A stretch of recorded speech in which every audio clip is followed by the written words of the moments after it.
If you have broken tiles, I'll show you how to fix it. Lift out all the broken pieces. You can see the concrete is all deteriorated in here. We'll remove everything and get everything cleaned up. This tile's not broken, but you can see it move.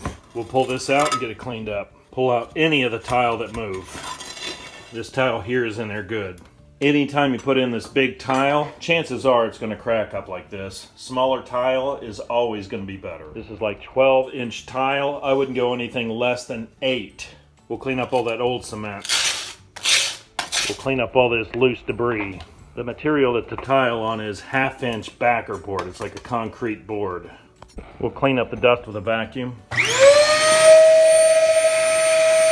everything cleaned out, we can start putting the tile back in. We'll wet the floor down. We'll put down some concrete. This is real fine stuff for the floor. Stir everything in and get everything flat. Work it in aggressive so it'll adhere. There's got to be a lot of this concrete in there so the tile will float on top of it so it won't rock back and forth. Wet the back of the tile. We can put the tile in place now. Make sure it's straight, square, and that nothing bounces in here. You can work in some of this concrete in between the seams here. Keep working your way down. We'll add in a little more concrete. Mix it all in. We'll keep adding in the tile.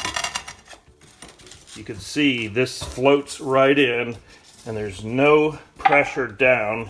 This is not rocking at all. Make sure the tile is nice and wet before you put them in. You want to make sure everything bonds. Starting to look like a floor again. If there's too much concrete, it'll squeeze out. Just make sure everything is flat and feels nice and secure. Work the concrete into the seams. Make sure none of this concrete goes into the drain or it'll clog the drain. You'll dump this water outside.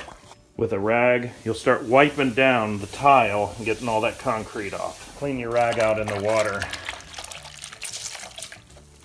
The tiles are replaced, everything's nice and stable. You want to let it set for about 24 hours before you walk on it. Big tile like this will probably break again, so you'll want to go with smaller tile if you can. If you have cracked tile, that's how you can fix it.